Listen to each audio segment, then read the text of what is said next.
All right. All right, we're live. Okay. So we are going to start with the roll call. I'm assuming everybody's screen looks the same. So you guys can just kind of run across the board, starting with Don. Say Don Hudson here. Laurie Mills here. David Raymond here. Bill McDuffie present. Mary Elizabeth Kofer. And then Nicole. Nicole Marisi here. Great. So we have a quorum. Next item is public comments. I'm assuming we have none since there's no public. Is there any public, Ashley? I don't see anyone raising your hand. If anyone wants to speak and you're on a phone calling in, you can push star and that will raise your hand. If you're on a phone or tablet using the app, you can push the little, there's a button in the bottom with 3 dots to raise your hand. And if you're on a computer, there's a little hand icon at the bottom. But no, sir, we do not have anyone with their hands raised at the moment. Okay. Moving on. So I guess the next item would be to review or accept the minutes from the last meeting. If people have the ability to look those over. Does anybody have anything they would like to add to the meetings of our last meeting, the minutes? No, I'll make a motion to approve. Okay. I'll second the motion. All right. All those in favor say aye. Aye. Aye. Aye. All I think you have opposed? to go person. What? I think you have to go person by person for a Okay. vote. Okay. So if we can do the same thing we did on the roll call, just kind of run down as we appear on the screen and then have Nicole go last, that would work. So Don. Aye. Laurie Mills, aye. David Raymond, aye. Bill McDuffie, aye. Mary Elizabeth Kofer, aye. And Nicole Marisi, aye. Great. So the next agenda item is the discussion of exceptional item requests for the Park Commission. I know that Colleen and David and Lori turned in quite a few, so if we've got anything to discuss in regards to those, that would be great. I You have a guys wanted- question Go ahead. about those. I looked over all that. Those are, I understand those are estimates for some proposed work to be done. What are we trying to do with this? Are we trying to say we think this is generally pretty good and pass it to the city council, or what? I'm not sure I understand the language. So the role. The exceptional, I don't know what an exceptional item request is. So The exceptional item is anything above and beyond what it takes just for regular park operations and maintenance. And so this is going to be like, one year we did a swing set. One year we did extensive mulching to the playscapes. So anything I understand. that's like It's not just maintenance, it's improvements.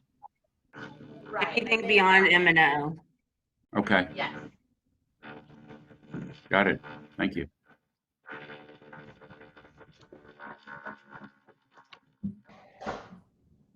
And it looked like a lot of the items were addressing kind of drainage and erosion issues. Is that correct?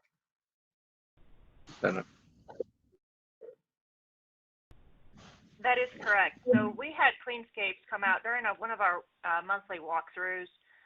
A few of us had identified some areas of concern in the park, and then we had asked for Cleanscapes to give us a proposal on what it would take and what they would suggest to beautify as well as improve those areas from an irrigation perspective and an erosion control perspective.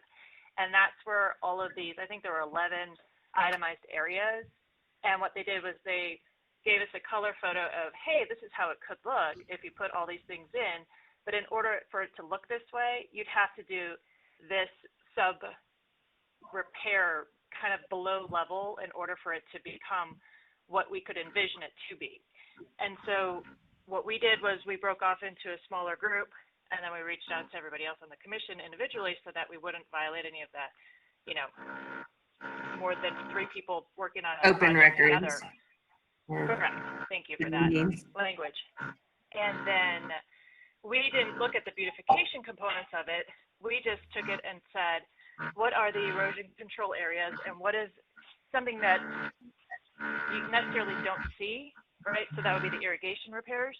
And then we tried to itemize to those areas and then came up with maybe a subtotal of somewhere around $29,000, I want to say. But again, if we end up going with our own in-house person to help with some of these repairs, this is just an estimate. And naturally, if it's something that the city feels is it's important enough to take it to the next step, then we could go out for bid and do our due diligence to find other contractors, et cetera, and see what we could handle in-house and see what we'd have to actually subcontract out.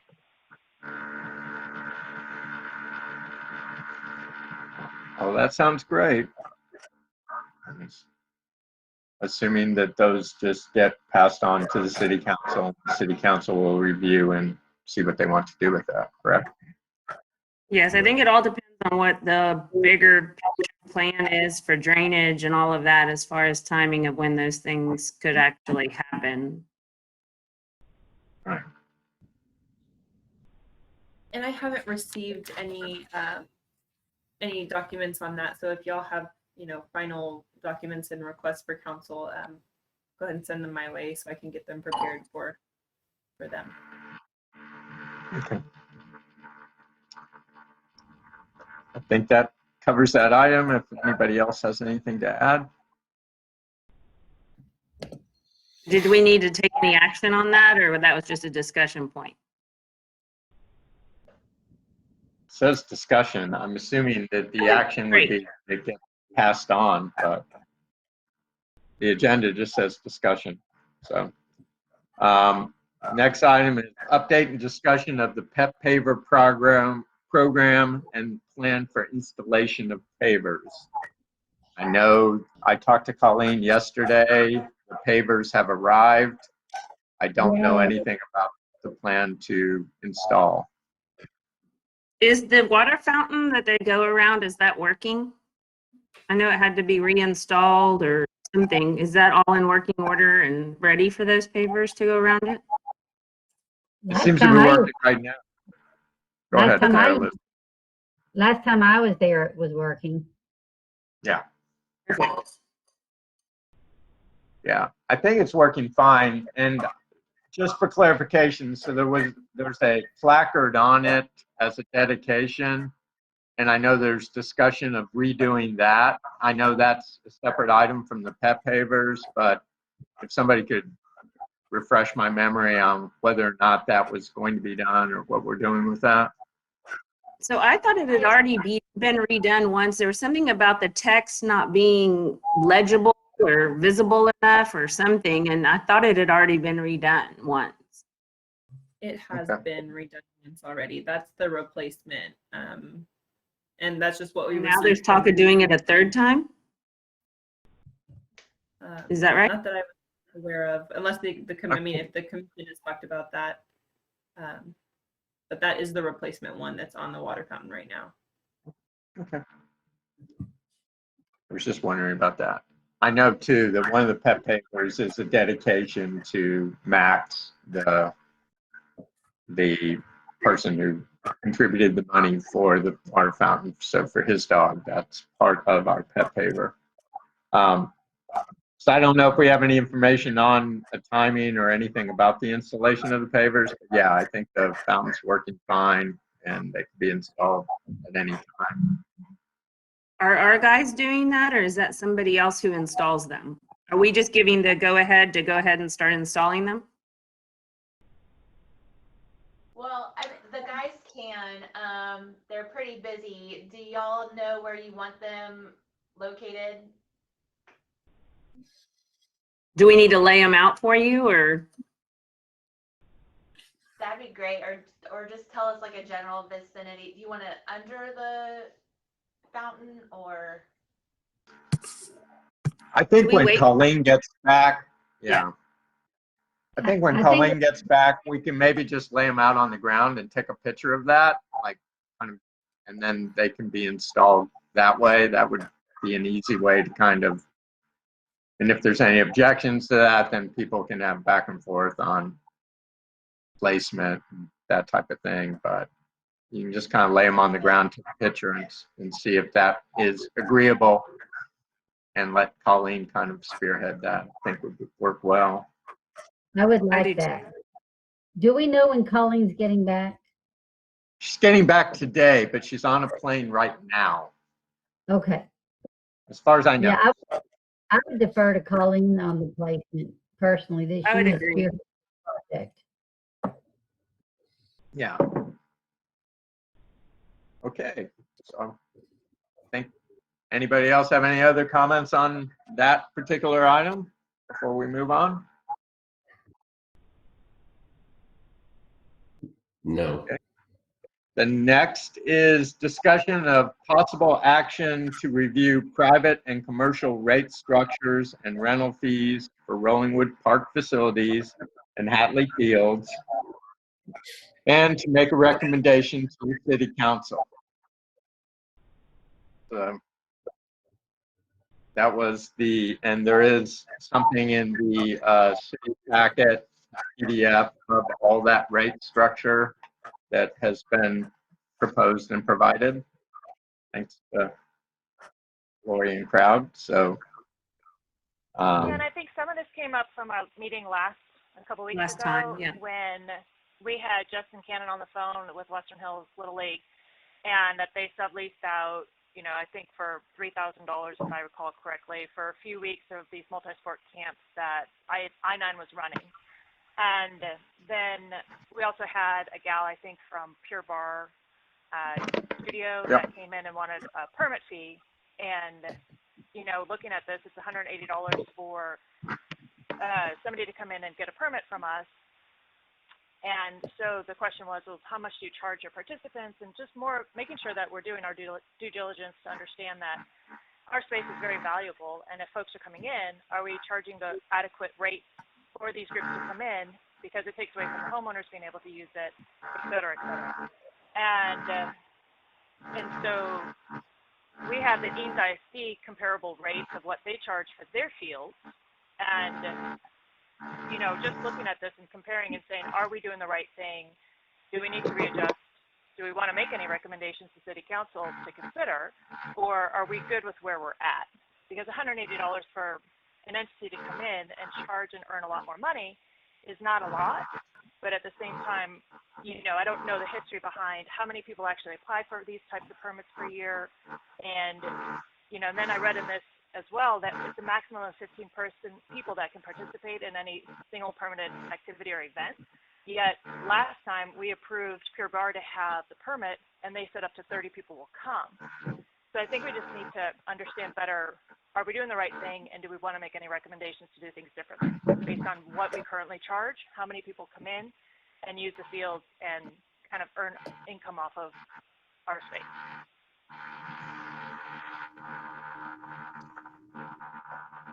well, there's a couple things. One, I was speaking to a council member, and the structure based off of the school system, because they already have their fixed costs, it's just kind of, for lack of a better term, gravy to them, and that type of thing.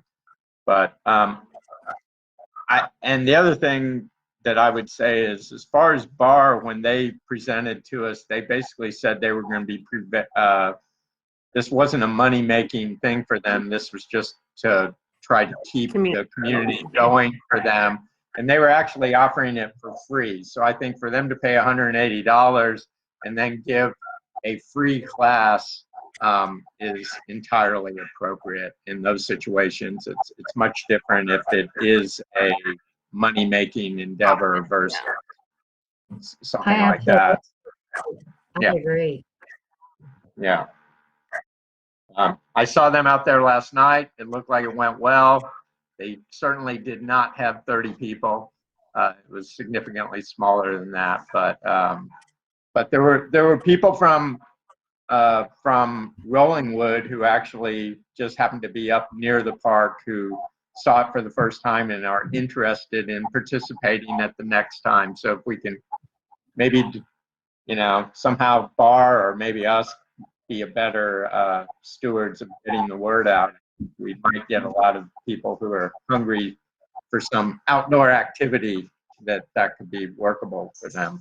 And it would help build community. So that's all I would not want the city to put the word out, just because if there were other programs, I mean, why are we promoting them and not other programs? Right. So if y'all want to put out the word yourselves, that's fine, but I would not advocate for the city to do that. That's a good point. Is there a calendar of when the park is used by other people? I assume there is. Is there a way that the park commission could see that? I would love to see one. I had no idea that Pure Bar was there last night. Yeah, we haven't really kept a calendar. This is kind of the first time the facilities really have been getting used. Other than we do keep a calendar, I think. For But the what about like when Pavilion. Ignite uses it? Like the workout classes in the morning, is that like none of that is sort of documented that they have that pavilion area on certain days of the week? I mean, it is, but nobody else is using it at that time. So, I mean, we just haven't gone the extra step and made a calendar, right? Got it. We know they're there. They know they're there. Well, I think it'd be great to have a calendar and actually have that available out on the website so that people could see what is available. Well, I went to the park this morning for another purpose. I wanted to look at the Gaga pit, and I have to say I was kind of taken aback. I didn't know all those people were going to be down there. So I just think it was kind of nice to know to expect these groups. Chair, we have not- Steve Frank has his hand raised. Would you like to call on him? Who's got their hand raised? Steve Frank with Western Hills Girls Softball. Sure. All right, Steve, I'm going to unmute you and you can unmute yourself and you have the floor. Hello, Hey, everybody. Steve. Here.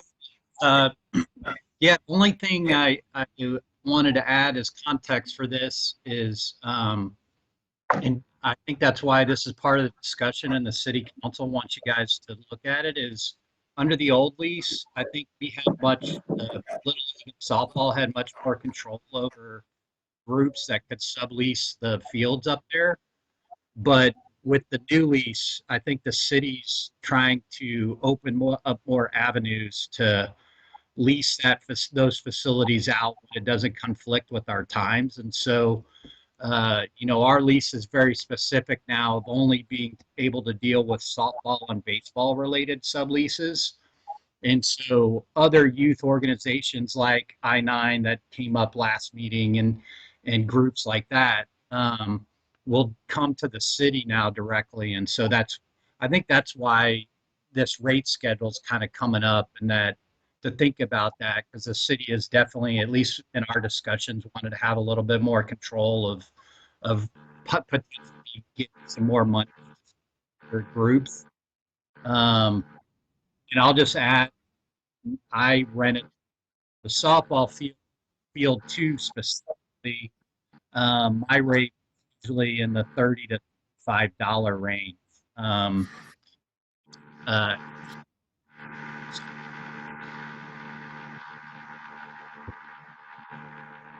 What is that vibrating noise?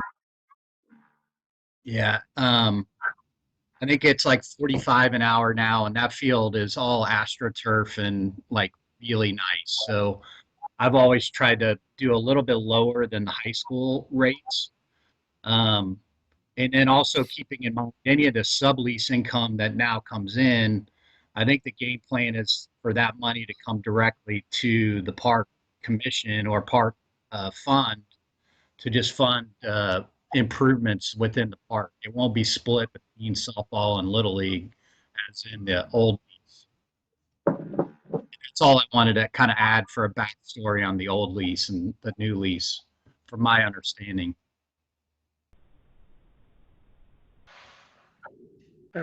Mary Elizabeth, when you were there this morning, how many participants were in that boot camp that were there? Yeah, I would say at least 15. I mean, the only reason I even noticed is because I was thinking there were so many and they weren't safe distancing. I'm not being critical. I just was thinking I wouldn't have been in there at all, personally. It looked like it was Does full. the city know, how often does that particular group meet? Does anybody know? Is it every morning? Is it Monday, Wednesday, Friday? I'm just curious of, again, going back to the $180 permit fee structure that we have for somebody to come in and utilize our field. I get Pure Bar was doing it, you know, complimentary, but there's a lot of groups that are making revenues off of this that are sustaining. This morning it was packed. There were mats. It was full of mats with a small space between each one, maybe 3 foot between each mat. And I think that is a for-profit group. I don't know if because sometimes they go down to the lower pavilion and sometimes they're up at the field house. But that would be something we could check with them. I think they were there yesterday up at the field house, and I think today they were down lower at the pavilion. So it might be 5 days a week, I would assume, or more. Does the city have the amount of permits that we've issued to these groups that have come through? Do we know kind of ballpark, hey, is it 10 people have requested permits, or is it 100 people have requested permits? Do we have any idea of what that looks like and the types of groups that are coming in? One group, Ignite, has requested a permit, and then you're aware of Pure Bar, and then you're aware of I-9, who went through the Western Hills girls softball. The Ignite group meets 8:30 in the morning, Monday through Thursday, and they go back and forth from the upper park to the lower park.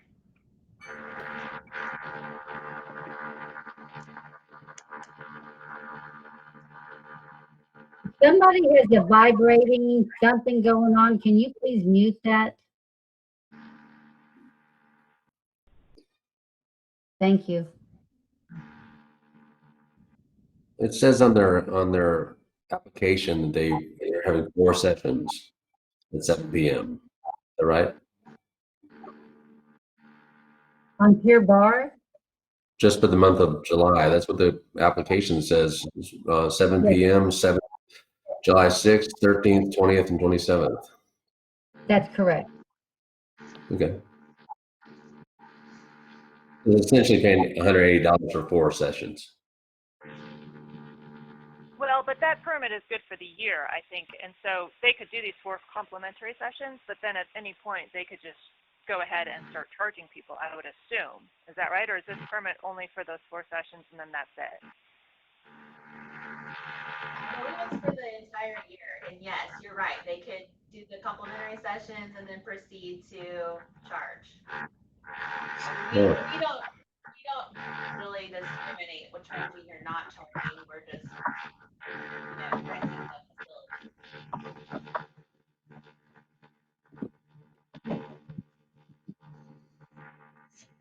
Well, in the order of being mindful of time, I don't know if anybody has a real kind of aha moment or, hey, what about this consideration? Maybe we can do a smaller group and kick the tires a little bit more and then revisit this next meeting, unless somebody really feels like we should be moving in this direction and then go that route.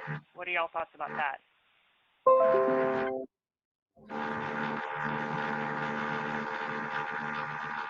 think that's a good idea.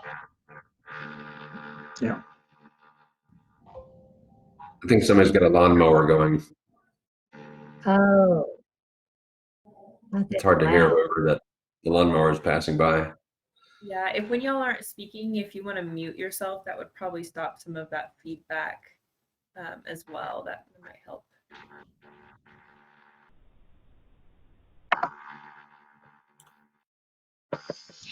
Okay. Well, I think I agree. I think we don't have a solid feel for how much things should be charged or whether it's profit or nonprofit. So probably if we can split out and kind of kick the tires on that, as Nicole said, a little bit more, that probably is a worthwhile endeavor. I agree. Well, So and it's unless an anybody, event of trying to understand how we can raise money and offset some of our M&O expenses. And so it's just more about who's renting it, what are they renting it, who are they giving it to, how much are they earning off of it, and then are we in line with that, or do we have to restructure some of these things moving forward? I think that's just more of we need to dig a little deeper in order to understand some of those facts, to be able to come up with a reasonable perspective or position on, hey, here's a suggestion, and then go to debate and dialogue off of that. Is there any information out there on what other parks are charging for these kind of events? For these Well, kind and of that's why permits? we brought in Eanes ISD structure, is because, again, they have 9 different tiers now, and everything is prioritized for the UIL sports, and then it's the club-sponsored sports, and then it goes down tier by tier. But for-profit is double from what somebody who's nonprofit is. And so that's where I think, again, just we're the closest fields that are in the area, and I know that they have AstroTurf, and it's totally different, but at the same time, we just have to look and say, are we putting this in the right perspective or not?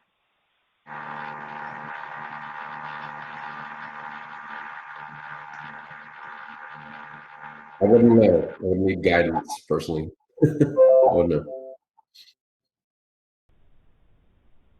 yeah, I think we need more guidance, and we also need to look at what will it be as far as any kind of a burden to the city or wear and tear on the park. I mean, the schools are already being fully funded 100% to keep all their fields pristine. So, Well, and that's why you know, I had made a suggestion too, is to put in custodial fees or maintenance fees, so if there's upkeep, if this group, Ignite, is using the upper park area and they're using the restroom there, again, just to say if you have a certain amount of people above this amount, then you're going to have a custodial fee of $40. I'm making that up. But the point is that, like you said, Phyllis, to offset some of the maintenance that we have to then come through, even if it's emptying the trash or restocking the toilet paper, then at least we have some recourse and people have skin in the game to say, well, sure, they should be charging us because we're using their facilities. yeah, that totally makes sense to me. Well, shouldn't we start with getting a list of who's all is using the park?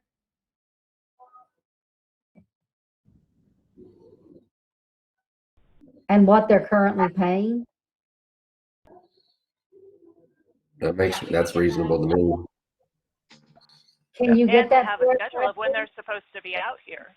So that way, if we go by and somebody's there and they don't have a permit, then what happens? Exactly. Can you get that for us, Ashley? Well, it's kind of the same scenario that happened when you had commercial dog walkers up there.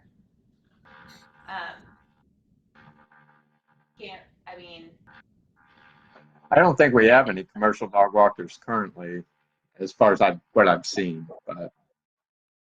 But yeah, it would be a similar situation.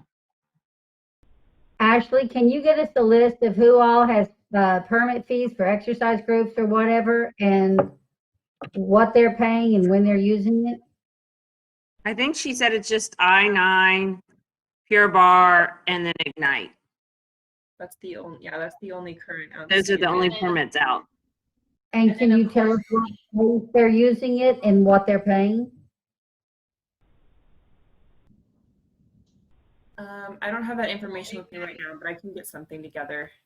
That would I be believe good. Ignite is But Ignite and Pure Bar are paying the $180, and then I-9 was paying the hourly rate of $50 an hour. And that group that's down in the pavilion that we're seeing that we were just discussing, who are they? Are they I-9? They're Ignite. That's Ignite, and they've been using it for years. Correct. We don't And want to they're paying- discourage people from using our fields either. Though. Like, we don't want to price people out of it. Wait, they're paying $180 a month and they're using it 5 days a week, and they have how many people coming? It's a year. $180 a year? Yes. Wow, that's sweet.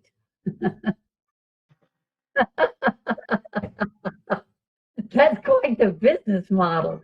You know, I've been licensed as a personal trainer. That's a lucrative. Well, and I think that's kind of why there's How do another you think way that you could Gladiator structure it as doing it? well. There's another way you could structure it. Sorry. There's also another way you could structure it. You could take it on a base of the percentage of their revenues. And so, for example, if this Ignite group comes in 5 days a week or 4 days a week and they do it every week, you could say, well, we want 60% of your revenues that you collect, and then 40% goes to you all. So there's different ways I think you can structure it. And again, it's not meant to price people out, but it's to show that we have, you know, we have to be competitive with local rates are. And Eames does that as well. So if you go through their group program, you don't pay their hourly rental fees. You pay 60% goes to the school and 40% goes to you for what you collect. Well, at this point, I don't even think we're getting 10%.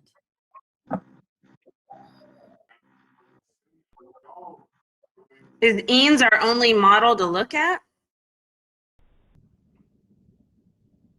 That's the only one I'm familiar with.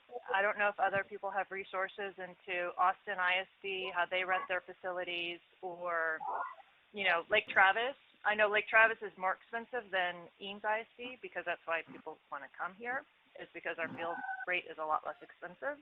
So I don't know specifically. I could probably get Lake Travis if we think that we want to compare that model.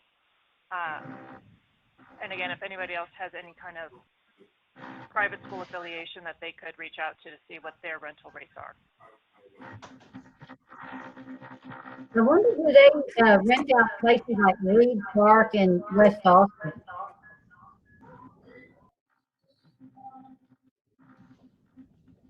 Or what about like when Camp Gladiator rents out places? Like, I wonder what they're paying. 'Cause Right. that would be similar because it's something that happens consistently every week at the same place. And I know they did Austin High for a while, and they do Zilker Park, and it might be interesting to find out what they pay. Yes, I like that. If there's a way to get in touch with the Austin Parks, that would be something we could try to follow up on. I mean, the other thing that I would like to say is there's a lot of people from the neighborhood that are going to Ignite and those type of things. So there is benefit to the neighborhood to have these things available for the citizenry of Rollingwood. So that, But yeah. But I they're don't want to paying. see these people Yeah, not they're use the park.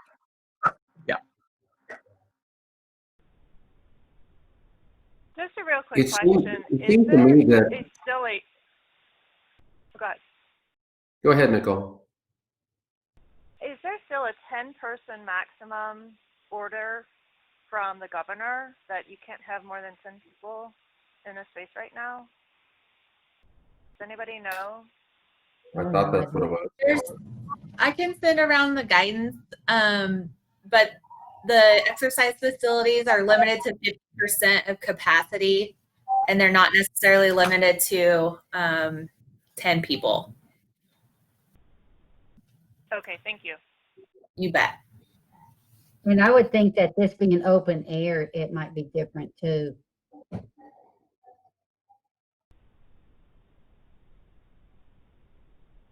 I think this question on rate structuring would be much more interesting if we had a lot of people coming in and trying to get permits at our park.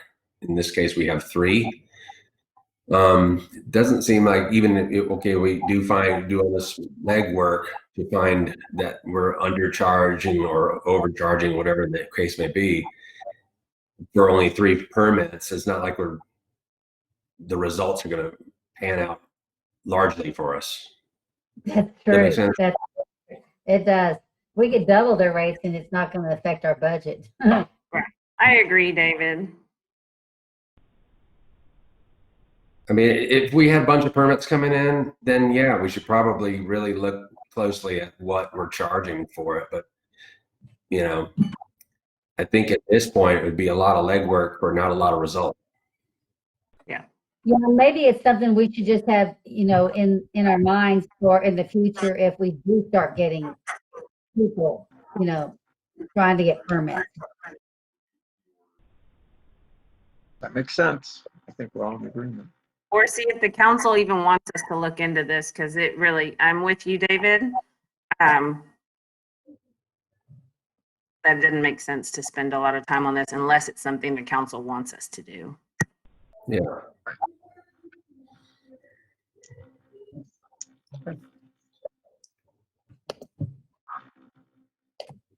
All right. I think I'm not hearing any more discussion on that, but I think we're all in agreement on that. So the next item is discussion of fundraising plan.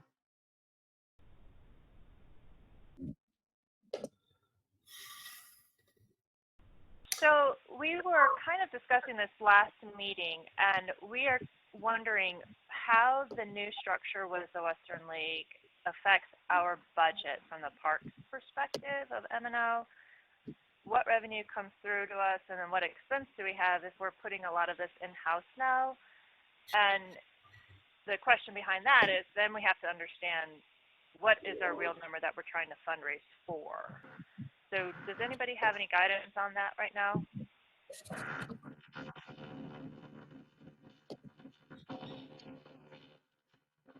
Not that I'm aware of at the moment. Because if I recall, Yeah. I think our budget for the parks is about $93,000 or $98,000 for M&O, but we don't know how the revenues coming from the new lease structure affects us, if it does at all, and then how that in-person house, since we've released Cleanscapes from their contract, how does that expense affect us? And then does that adjust our bottom line of what we actually have as a real number for fundraising purposes? Yeah, I think that's critical, personally. Go ahead. I can describe that. So the revenue from the lease will hit the park budget. We are having to hire an additional public works employee to help with the additional duties now that we have all the maintenance, landscaping, and care of the fields. So a portion of that position will be paid for by the park budget, 10%. Park budget will absorb the water, electricity, and those things. Also, there's a janitorial cost of, I think it's a little over $500 a month to have the janitor come in and clean the field house 3 times a week. So those are the costs that the park budget will see. Other funds and departments will help pay for the employee. And then the Cleanscapes expense will go away. And how much will that employee cost? Roughly all in benefits, everything about $50,000. So $5 grand roughly will reflect on the park budget. Right. And your Cleanscapes expenditure item was about $50,000 a year.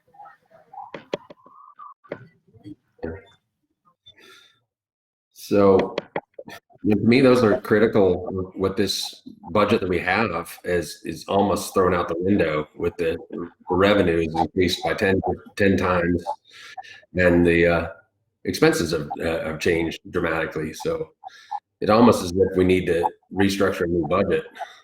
And we do, because we don't know what we're fundraising for if we don't know how much money we have. Thank you. Well, I mean, yeah, you're right. We're working on a new budget for O&M. But basically that's just, what it takes to open the doors. If there's anything additional that y'all want, I think that would be a good thing to fundraise for. As far as the strategy for fundraising, I mean, I think what I'm seeing is it's very easy to fundraise for if we're pointing to specific action items of things that need to be done or that people feel strongly or want to be done, then people are willing to give. If people are just giving to a general fund and they don't really know what the money is going for, it's much more difficult to get people to kick in for that. So And if there people was a don't way, want to. yeah. I agree, Phil, completely, and I think people don't want to give money to M&O things. They think that should be already taken care of. So you have to come up with some way to fundraise that isn't M&O, but I think that's always been our directive from council was to raise for that. So that makes fundraising more difficult. Right.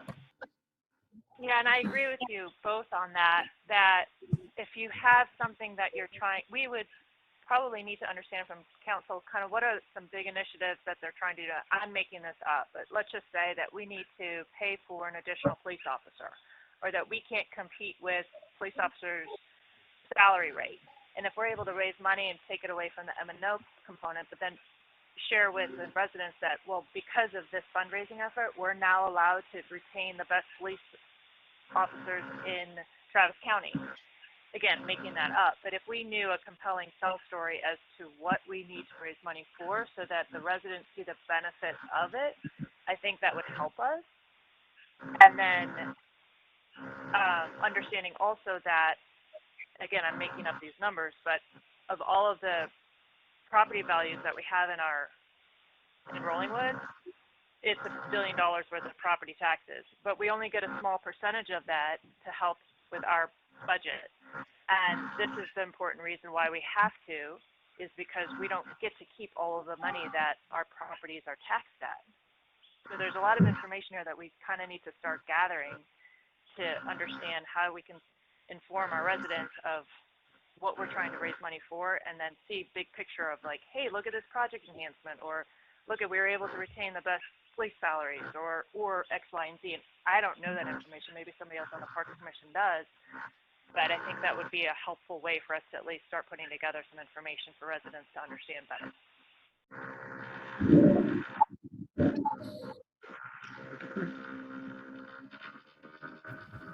I mean, I think you could make the claim that any, so I think that we're going to talk about this in the next item, but the purpose, maybe I'll share my screen here. Purpose of the Park Commission is to prioritize the improvements that are made in the park and then to fundraise for those improvements. And so you could make the argument that any improvement that is not paid for out of the property taxes, it is something that can be used to go toward other city services, or in just ongoing maintenance of the park, or your additional improvement that you'd like to put in the park. Because obviously there's an O&M cost to every improvement you put in there. We're not, clearly the park, the improvements to the park are not as, they tend to get pushed to the end because we have other needs. And so, we don't, our budget is so small that we don't spend a lot on big things to give you that compelling story, I guess. We just don't have a lot of gravy in the budget.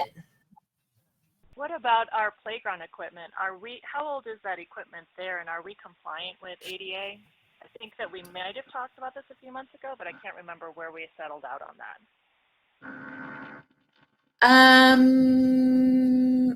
We just had it inspected by David, and any repairs that were found were made.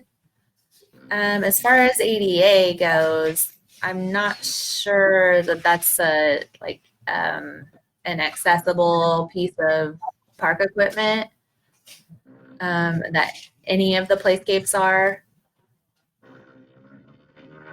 I think our goal has to be to maintain and beautify what we do have, and we don't need to look for huge ways in which to spend money so we can fundraise. I think, when I joined the Park Commission last summer, it had just been, it'd been hard for them to have a quorum. It'd been hard for them to have a full Park Commission. And so some things have been looked over, and we just wanted to maintain and beautify what we do have. And I think we're getting there. We've identified where we don't have irrigation, and getting the fields in better shape, and repairing fences and all of that good stuff that needs to happen. And I think we've got to just fundamentally go, let's take care of what we have and make it nice and beautiful and maintained. I agree. I agree completely. And I think to that point, I mean, what I'm hearing a lot is people are frustrated with things that are not getting fixed or that are broken. And if we can get those things done, and people are willing to pay for those to be fixed tomorrow, people are willing to provide. And that's what I'm getting to, is that there's specific things that people care about. They're willing to open their wallets for that. But if it's just going into some general fund, or if it's going to some new thing for the park, when the feeling is there are things in our park that we currently have that aren't being fully maintained, it's very difficult to make a case that we need to build out more or do anything else. That's what I'm running up against. I agree. I think we need to maintain what we have, not try to get grand with it. And I will speak to the playground equipment we do have real quick. The Rollingwood Women's Club bought that playground equipment. I know, especially the upper playground equipment. I don't remember how many years ago. I'm going to guess 10 years ago, maybe more. And there was a lot of thought given to that as far as the safety and so forth. And I'm sure that they considered ADA when they purchased that, but you can speak to them about that. That was purchased by them. A couple years ago, we had applied for a trail grant through Texas Parks and Wildlife. And because we didn't have enough money in the general fund to match, basically Parks and Wildlife said, dream bigger. We need a bigger project. You need to, have more donations. So that might be an idea as to something that would be worth fundraising for, is trail improvements. How would the trail improvement be affected by the master plan? Because that's kind of the challenge too, is that if the master plan's been adopted, and when that goes into effect, if we're starting to do some repairs or bring things up to speed, is that separate from the master plan, or how would you recommend going about that? I believe it's within the master plan, and you bring up a really great point, Nicole, is basically the master plan should be the guiding document for y'all in what you add to the park. But the master plan, to my understanding, was to present options. It is not marching orders that have to be fulfilled. It is options that are to be considered. Well, and I think given this day and age and what's happened to our world, not just our neighborhood, not just our city, but our world, we have to keep that in mind, because everything has changed. So I think it's a good guideline, and we need to keep that in mind. But Sales taxes in this country have changed. People are going to be struggling to pay property taxes, much less sales taxes.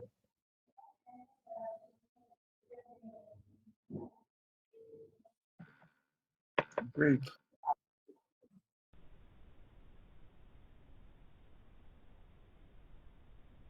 So do we have an idea as to when the master plan would start to take effect or be implemented? Or is this just still a guidance and a general idea of what we want it to be? Well, it's in effect, and y'all can implement it. And y'all should be looking to your master plan. Hold on. Sorry about that. Y'all should be looking to the master plan. It doesn't mean you have to do everything in there, and it doesn't mean, but you should be looking at it and closely evaluating what's in there and deciding whether you want to pursue some of the projects in there or whether you don't. It's kind of it's a living, breathing document that can change with the current needs and wants of the commission, but should be used regularly.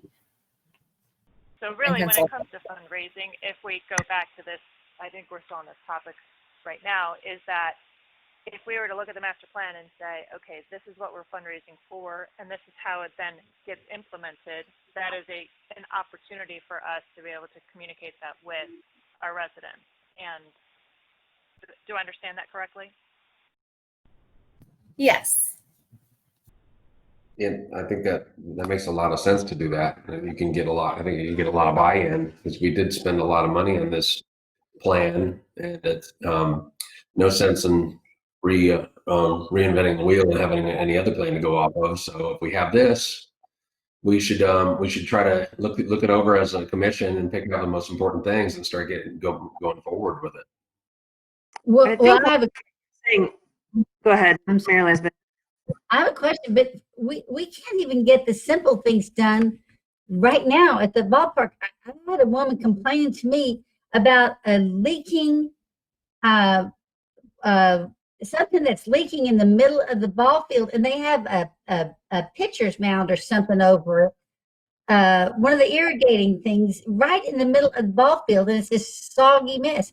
We can't even fix that, and we're talking about raising funds for other things. This doesn't make it. We have gates that are broken, Well, and we're talking Mary, about. to be fair, we just took over maintenance, right? We just took it over. So Cleanscapes was supposed to do that stuff? No, that was all the responsibility of the girls softball until the most recent council meeting. Good. Okay, Yeah. good. But we do have it on our list to repair it. Ashley sent the pictures today. So Yay. Okay, Yeah. good. Thank you. Okay, I understand now. But I do think we all just agreed as a commission that we felt like we needed better maintain what we have, which we're on the path to do, which we've been working on for the past year, and that we didn't want to take on bigger projects that we can't maintain. And we're in the same situation 3 years from now that we were in last year, which was not maintaining what we have. That's good, Laura.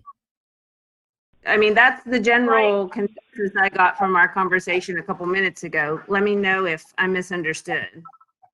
Not at all. I That's think- where I would want to start. And I think until we get things at a base level to where most of the people in Rollingwood feel that, the park is in good shape, proposing to do some other project is dead in the water. What if we I study agree the? with- But if it was presented under the guise of that we've had this plan that we're working on, and help us achieve these goals to the residents, I think that sells a lot better than just randomly asking for funds. And it's You know, kind of we- like, we- it's sort of like it's like a capital campaign in addition to the regular operating expense. Most proprietors, most situations are like this, right? So I agree with you that we do need to have this maintenance schedule. I missed the monthly walkthroughs that we had because I thought that that was a real good way for us to be able to come out, get eyes on it, address it with the city. The city makes, improvements to it, fixes it. We get to communicate that with the residents. Hopefully we can get that up on the website and say, look at all these little things that we keep doing. But in addition to that, I think we also have to have this capital campaign idea of when we make these bigger improvements and we follow along with a master plan, this is now in addition to just kind of paying the bills and keeping the doors open. This is actually improving all of our property values and making our park that much better. I see it twofold. We have to get really good at keeping up, but then we also have to think forward and be able to look at that vision and that plan for the future. Amber, we can't get RCDC money, correct? You can. Like we used to. You can. That's been made a lot tougher. They're asking for just for bids, making sure you do your due diligence and get a couple different quotes. That they also want to know that the council is supportive of the project. And it can't be for M&O type things, correct? Right. So Right. So, Well, and going back to the track repair, so if we were able to get the walking path in line with what the master plan said, and we go out for bid on it, and we find that, I'm making up the number, it's $80,000, then we have the opportunity to actually try to fundraise some of that through our residents, and then see if we could get RCDC to pay for some of that cost. Am I thinking of that the right way? Yes. And in fact, RCDC is going to look more favorably on your project if you have made an attempt to do some community fundraising or looked elsewhere for additional dollars. so are we saying, or do we know at this point with the new lease that we have, and this is back to what David was saying earlier, do we have enough money in our budget to cover our current M&O and paying for that new employee?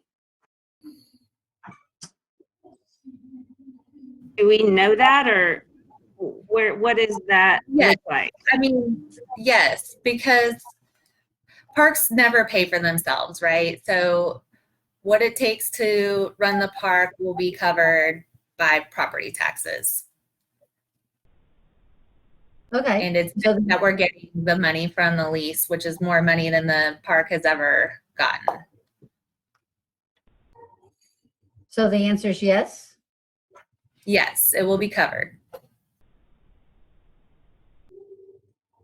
But are we staying at that same budget amount that we had in previous years, or has that increased?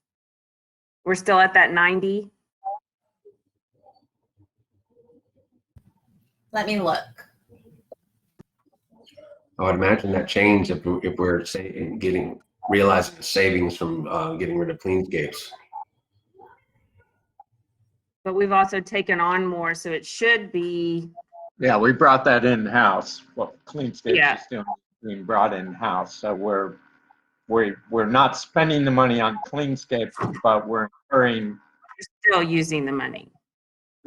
that cost. Sure. But what I'm trying to get at is if we can't use RCDC money for M&O, that with all the changes that have happened in the last couple of months, that we do have money in our budget to cover our M&O, so that if we do want RCDC money and we do want to do some improvements, we can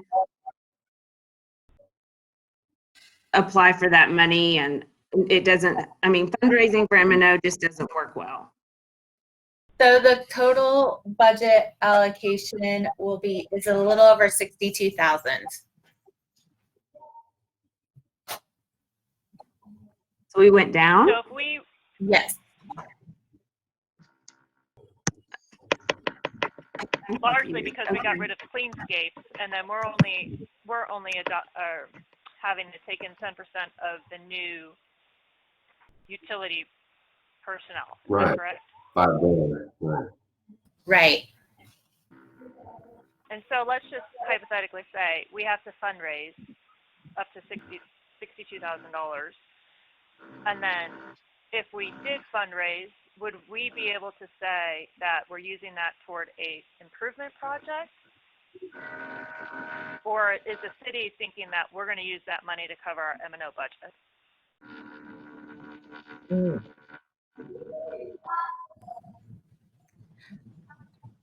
I think the city would not be expecting you to cover the M&O budget. Any additional? Let me see if I can share my screen.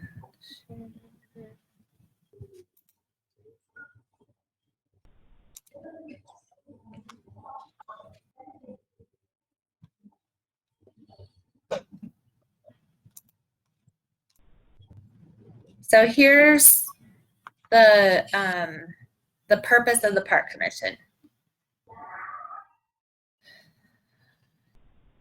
Shall be to implement the improvements approved in the City Parks Master Plan by coordinating fundraising efforts, prioritizing improvements, making recommendations to the City Council, maintaining minimum standards for capital improvements, and overseeing enforcement of the lease agreement. So that's your job. So you don't necessarily have to come up with O&M to support the park.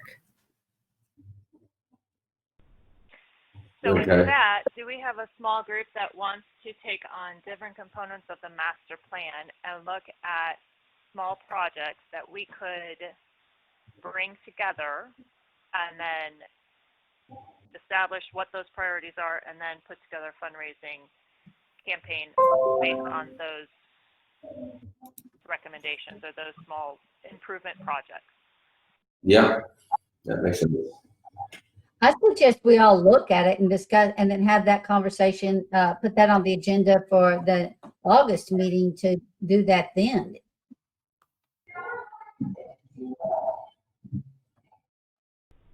I So then, Mary think we Elizabeth, should. you're suggesting we all take a look at the master plan, we prioritize in our own personal beliefs what we think should be first priorities, and then discuss it as a group next month? Is that what you're saying? Yes, yes. What do you think? I think we should also come up with some ideas, some fundraising ideas. You know, we'll come back and discuss it next time around what ideas each of us have, and see how feasible they are. Yeah, so maybe the fundraising ideas and what we want to prioritize from the master plan, but take a look at it so we know what we're fundraising for. I agree. Yeah, Amber, thank you for that clarity. Since we don't have to worry about the M&O budget, this is all our job is to do, is to find ways to improve our park and find the funds to do those improvements. But What do you think, Laura? basic M&O is supposed to be covered, and make sure the contract's executed properly. After that, anything else is going to get maintained by the city and so we just focus on the 5 items that she highlighted for us, which is monitoring that contract, make sure it's being paid, and then come up with a way we're going to follow the master plan and how a way we're going to fund it. Right? So maybe we should just focus on those areas in the next coming meetings.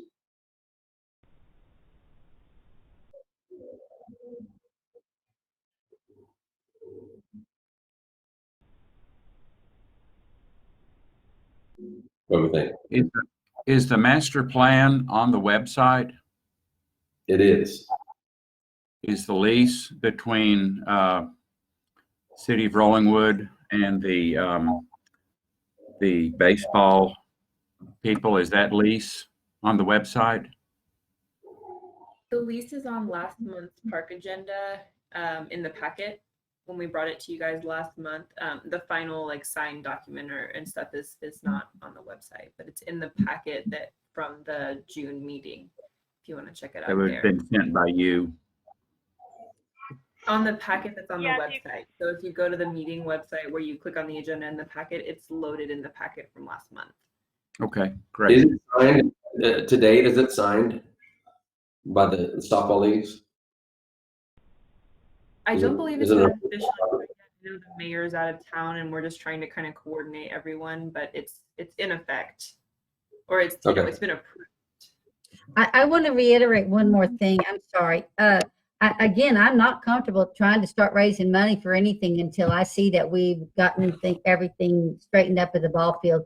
And Amber, I understand you say that we're just being able to take over on that now. But again, I don't want to find ourselves in the position that we were in last year when we stepped into the park commission where nothing was done and the park had gotten in such disrepair. So, you know, I'm looking forward to the next meeting when hopefully, I mean, I think David has certainly done a good job as he stepped into his position at Rollingwood. And I'm looking forward to seeing how much they've accomplished in the next month. It will feel a lot better for me to consider taking on any more projects once I see what they've accomplished in the next month. I agree Can we because I go feel back? like what we're talking about today is in direct conflict with what we've been told in the past. So I just would love to see the budget lined out and our expenses lined out and all of that under control before we take on anything else. And I would much prefer to understand our CDC and where our CDC monies goes if it doesn't go to the park. Well, and I think that we can expect RCDC is going to have less money in the 2021 because we're going to have less sales tax money. They're not going to be as generous with us. And I think that the Rollingwood Women's Club is going to have less force. I just think we need to anticipate less money coming our way. So we're going to need to be careful. I agree. When can we get back to our monthly walkthroughs? Are we able to do that? I think we were doing it the Tuesday before our meeting so that we could get an update and then again get that communication piece out on the website. I think would be a great thing so that residents do see, to your point, Mary Elizabeth, that people see that, hey, this has been identified, this is what's being addressed with it, this is being completed. It's just sort of it's just a great checks and balances system that allows us to your point, Mary Elizabeth and Lori, show that we are maintaining what we own. And then on a sidebar, we have to project for the future. And we don't have to release anything or ask for money tomorrow, but we have to think that way, I believe. Well, and we can't stop doing the checks and balances because that's how we got into this. Right. I have one scheduled for July 28th at 10:30. I'm happy to send around. Let me send the link again. We had a Google Sheet out for people to sign up to be on the walkthrough, and we do have a couple new members since then. And then we can get back to doing those in July. We just kind of had to sort of put everything else aside when we were dealing with some major, changes with COVID and all that stuff that came our way. So I think we're okay to get back to those. And I think it's a good time to, identify those little things that we can have staff easily fix. So I'll go ahead and send that out today, and y'all can take a look at it and sign up for some spots on that. Just so you know, Okay. one is scheduled for July 28th because I have it on my calendar because I had signed up for it. Yes, and I have it pulled up. Oh, I don't have it anymore, but I have the list of who signed up for it. I think we only had one person. So let me send that back out. Everyone take a look at the dates and sign up for when you can, and we'll do our best to try to keep on schedule.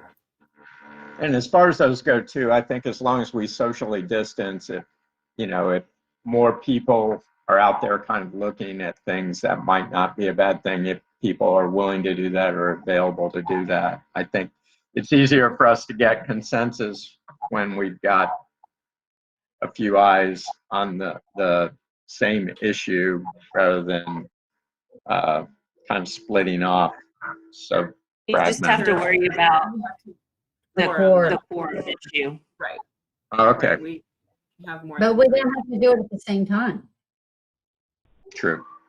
That's true. There's one other thing I'd like to bring up, which is, so now with the new baseball and softball leagues, for instance, there's issues like they're taking over the fencing, and that would include fixing the gates and things like that. I would like to somehow have some kind of monitoring of the enforcement of the current lease and some direction from Western Hills and the girls softball as to timing of getting those items fixed, because it is still Rollingwood's public park that is being impacted. And so that when people see those things not being fixed, they don't know that it's not the responsibility of Rollingwood, or it's, that type of thing. So if we can get ideas on timeframes and some kind of enforcement of those actions, then that will go a long way in helping us in our efforts to do fundraising going forward as well. I think it's reasonable for them to provide a plan on how they're going to do those capital improvements. Agreed. That's all I'm looking for, is some kind of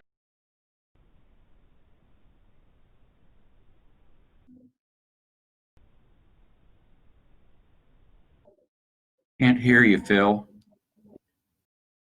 I said I agree. I'm just looking for, some kind of an idea and some kind of a plan with a time frame of what to expect as far as the enforcement of the current lease. Agreed. I believe there is a timeline in the lease that says they have to spend a certain amount of money by a certain amount of time. And if they don't, then the process for that is just to place an item on the agenda, asking to hold them in, breach of their lease. I understand it's a certain amount of money, but I would actually like to see the line items as far as I said, now that they're taking over the fencing, that the fencing actually gets addressed. That's been an issue for over a year, and there are people who are willing to fix that and pay for it to be fixed immediately. But I understand it's under their guidance and their purvey now, but if we can get that done, that would be great.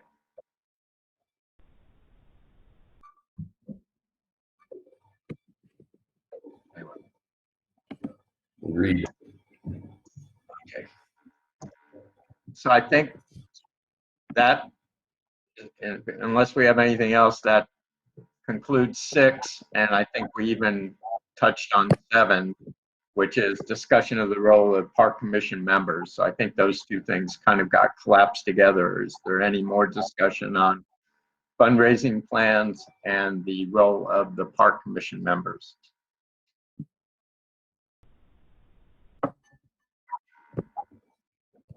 Okay.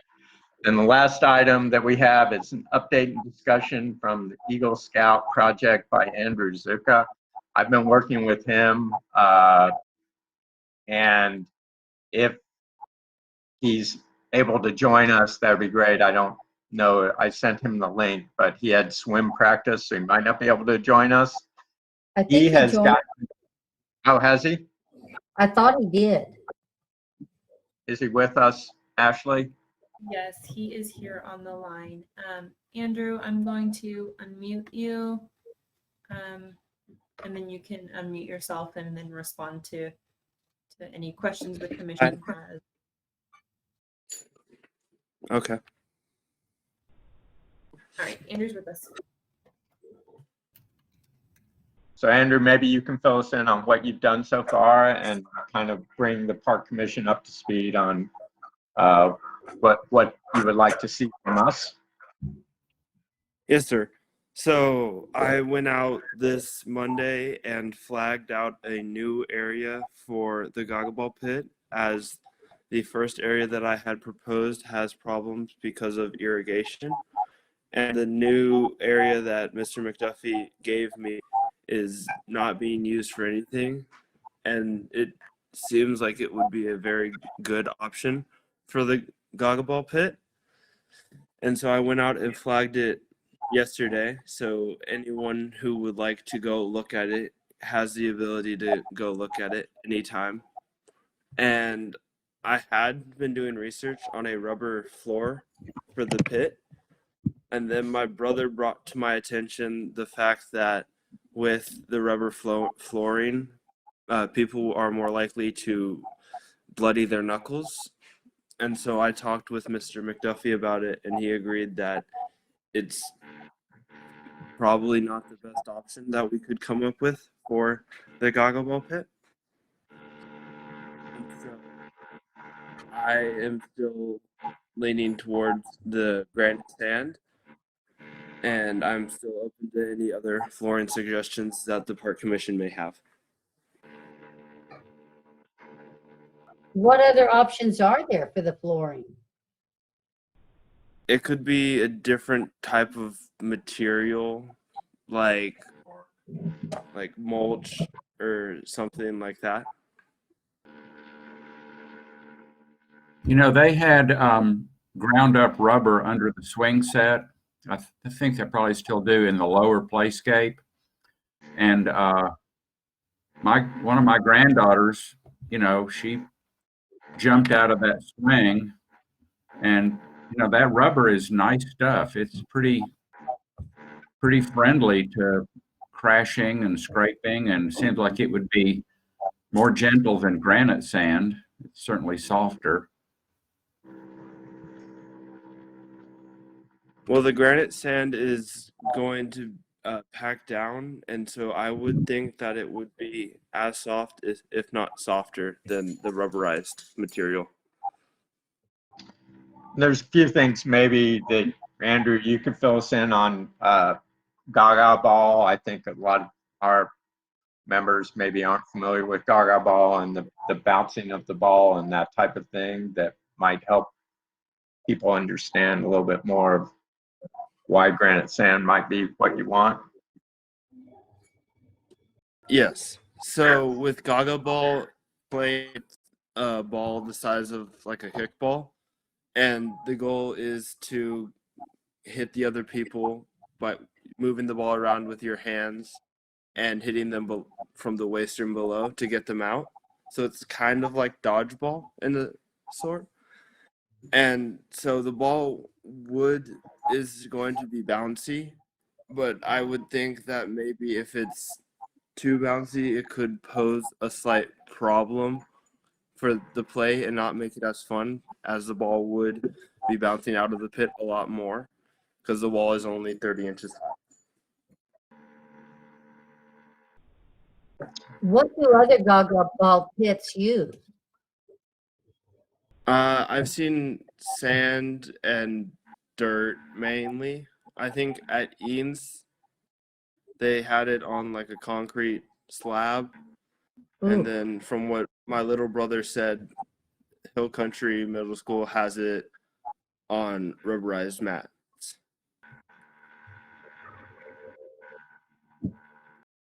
And you don't think that's rubber? interesting. You know, like those workout, you know how they have those workout mats that are like the floor lining? Would anything like that surface?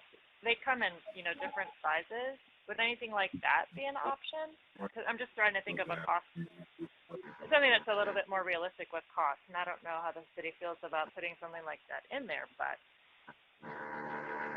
With that type of mat, they would probably wear out a lot faster than the sand or the other rubberized mat would, and therefore it would have to be replaced more frequently than the other materials. And also the new area that I and some council members have suggested to Andrew is over by the Pavilion. And once again, when people are in town, if they can go by there, but it's in between the Pavilion and Nixon. It's an area that currently has a lot of washout and erosion. Nicole, it's an area that you identified and was suggesting that perhaps we put river stones or rocks there. And then also you mentioned about possibly putting a gutter system to abate that kind of erosion. We've identified that area because I think the Gaga Ball pit might address some of those issues and provide a really nice play area for the children. It's very close to the current playground as well. So I know we got a lot of members who are out of town, but I could even, we could maybe even do like a FaceTime and kind of walk you through, show you something like that might be an option. But it's in between the pavilion and the fencing, preventing children from running down onto Nixon and that type of thing down into the gully is the current area. But because of percolation and runoff and the recharge zone, that was another reason why sand might be a better option or something rather than a impervious rubber matted material. I went by to look at the site this morning. Boy, that's just a great use of that land there, and nothing has ever grown there. It's just solid, bare ground, not any grass. I don't think any grass has ever grown there. And it's the parents it's easy for parents to be able to watch their kids. They can sit in the shade under the pavilion and watch their children. It's close to the playground. It's such a perfect spot. Is it marked? Did you It put is. flags? It is done. Andrew put flags out. Okay. I'll go take a look. They're red flags and they're in between. So as you're walking toward the pavilion on the sidewalk, it'll be over to your left. So it's right across from the pavilion over to your left near the sidewalk. So it's very easy to spot. Is that going to get the Gaga ball kicked over the fence and into the? There is an option. There are concerns about that, and we discussed that with Andrew, that perhaps some netting or something may be necessary in time to prevent that. But that's going to be an ongoing concern and issue. They don't get very high because they're hitting them with their hands. I looked at some videos of the game, and maybe that's not an issue. Yeah. It's something that could easily be addressed in that site. It looks like between the trees and the fencing, that may be something that needs to be addressed down the road. But you know, that could easily be possibly abated, or maybe the children will get better at not hitting it over the fence. Maybe. There's also a gate in that fence that might make it accessible to retrieve the balls should they get hit over that fence. But there is a concern that that might lead to traffic down in that gully area that would get rid of some of, would hurt the vegetation and create more erosion in that area. So there definitely are concerns, as there will be with any site that's proposed. But I think it's a good possibility, and that's why we're kind of hoping everybody might be able to find the time to go and look at it and give their feedback to Andrew and work with him. I think if they decide a net is necessary, at least here there's something to attach it to. Absolutely. Fence post. Yeah. Well, there's two large trees on either side of that, and that's part of the reason that there's been no grass growing there, but it also provides great shade for the children as well. So. Do we have a photo of this site? Is that one of his proposed shots? I sent one to Andrew. I could certainly send one to everybody else. I don't know. I can take several pictures. I took one picture from the pavilion showing that site, but now that it's been flagged out, I'll take several pictures and I can send out an email kind of showing pictures to you and Nicole, particularly since you can't get out there. Would that be helpful? I mean, if we're taking immediate action in the next 2 weeks, then yes, because I'm not heading back to Austin in time. But if we're talking about August or September before we start actually doing something, I'll have time by then to walk through myself. I think this, Andrew, you can speak to that if you're still there. Yes, I would like to get it done as soon as possible. I was just Yeah. saying August or September, as there's a whole long process that I have to go through to get approved to actually start Okay. working on it.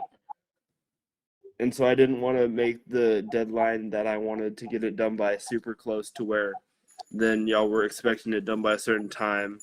And then I had to get approved by a bunch of different organizations. And with COVID, I couldn't get that done or something. That's The other fair. thing is Just, we're yeah, not- some photos. I think the location is great. Bill, that's a great description of what you sent, or what you said, and then also I think you sent the picture to us earlier. And again, it's been an area of concern because there's nothing that's been able to grow there. The only question I would have is maybe David with Public Utilities could kind of look at the runoff coming off of that slope of that pavilion roof.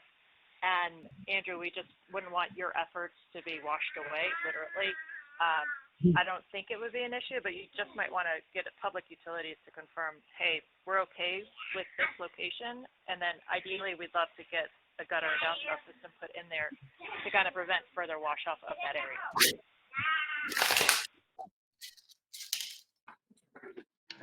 Okay, I'll definitely talk with David at Public Works about it.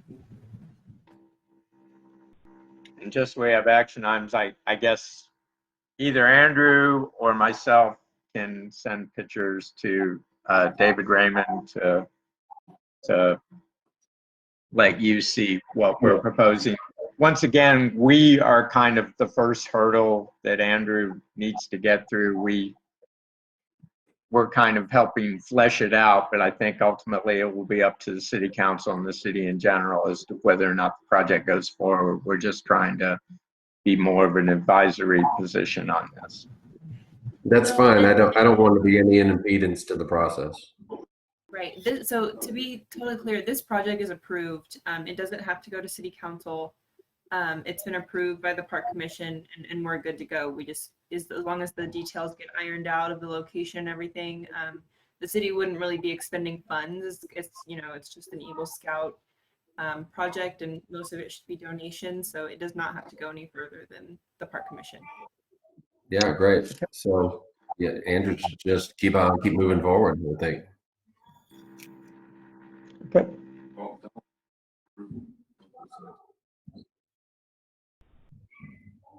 All right, I don't have anything else, so that's our last item on our agenda.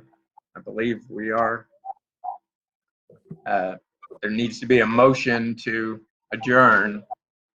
I have one question real Oh, quick. go ahead. Is there any other details that you would like me to iron out before the next commission meeting to present to you? Or what do you need from me at this point?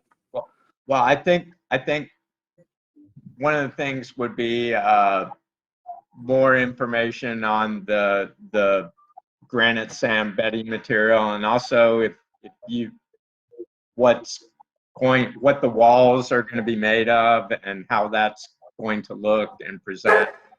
Just kind of fleshing all that out would be helpful as well.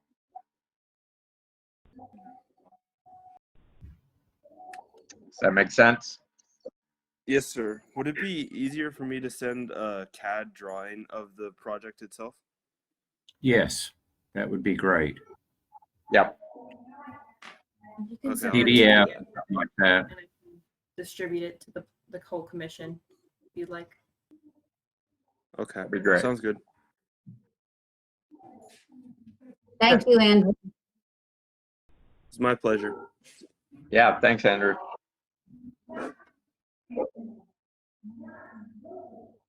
All right, do we have an motion to adjourn? I I'll make motion to that. adjourn. I'll second it. This is Mary Elizabeth. Okay.